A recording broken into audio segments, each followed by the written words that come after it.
इनने कहा कि कहीं जैसे ये कांग्रेस का हाथ खड़ा है वैसे ही ये खड़े खड़े हाथ जो है हमें दिखा के चले मत जाना।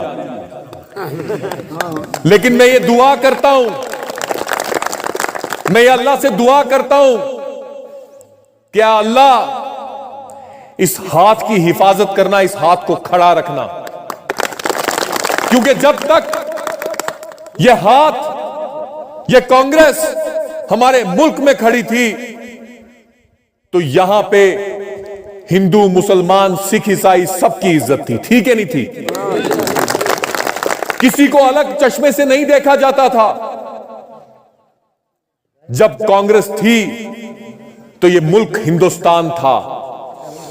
हमारे पूरी दुनिया में हिंदुस्तान की पहचान क्या है? लोग परेशान होते हैं कि यहां पे हिंदू भी रहता है, यहां पे मुसलमान भी रहता है, यहां पे सिख भी रहता है, यहां वो धर्म के लोग रहते हैं, मजहब के लोग रहते हैं कि हमें नाम भी नहीं पता, लेकिन सब एक होके रहते थे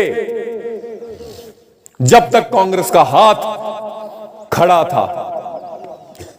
आज कांग्रेस की हुकूमत इस हिंदुस्तान में नहीं है।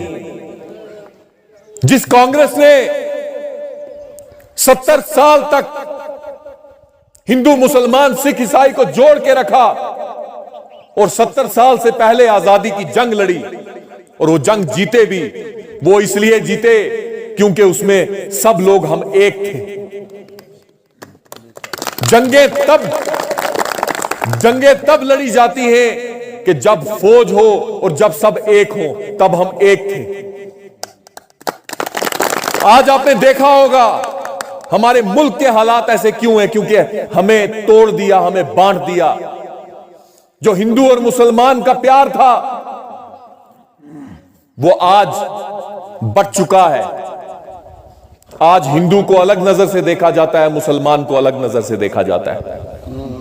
लेकिन मैं एक बात कहूं कि अगर मुसलमान भी, जो हिंदुस्तान का मुसलमान है, वो भी एक पिल्लर है इस छत का। हिंदुस्तान एक छत है, उसका एक पिल्लर जो है वो मुसलमान भी है। अगर उस पिल्लर को गिराओगे तो धीरे धीरे करके वो पूरा छत भी गिर जाएगा। तो इसलिए मैं ये कहता हूं कि सबको दुआ करनी चाहिए कि ये कांग्रेस का हाथ हमेशा खड़ा रहे। और ये वो जमात है जिसने हमें आजादी दिलाई। ये वो जमात है कि इंदिरा जी ने अपने खून का आखिरी कतरा भी जो है वो इस मुल्क के लिए निछावर किया।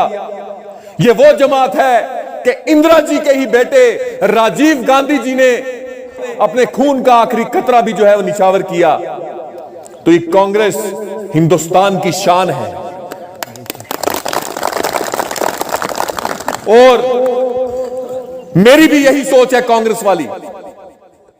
मेरे दादा साहब कौन थे? कांग्रेसी। मेरे वालिद साहब कौन थे? कांग्रेसी।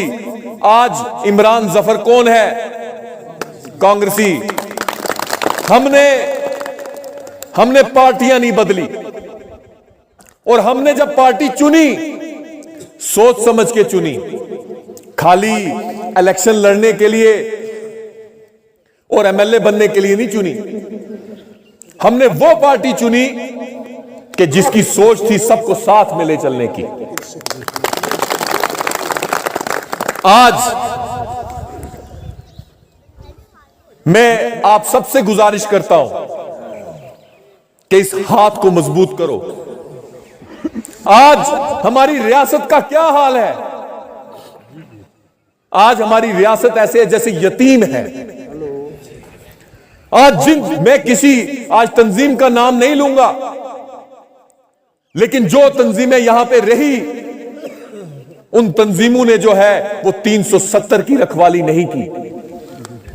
आज जो वो तंजीमें रही उनका बीजेपी के साथ रिश्ता बहुत गहरा था। कोई बीजेपी का मंत्री रहा है, कोई बीजेपी का संतरी रहा है, और जो आप नाम नहीं लूंगा, तो किसी ने इस बीजेपी को अंदर भी लाया है। मेरी बात समझ रहे हो? किन पार्टियों की बात कर रहे हो? किन पार्टियों की बात कर रहे हो? क्या 370 जब यहां पे कांग्रेस ने तो उसको हिफाजत में रखा था? क्या हमारे यहां के जो हुक्मरान हैं उनने यहां के नौजवानों के सर पे हाथ रखा था? आज अगर हमारे यहां के हुक्मरान, कांग्रेस तो दिल्ली में रही जनाब, यहां पे तो हमने इसको आने का मौका ही नहीं दिया। 2.5 साल हमने गुलाम नबी आजाद साहब को दिए। वो 2.5 साल 50 साल के बराबर थे जितनी डेवलपमेंट गुलाम नबी आजाद साहब ने करवाई, और जो हालात गुलाम नबी आजाद साहब ने बेहतर किए कोई माइकल हाल नहीं कर सकता।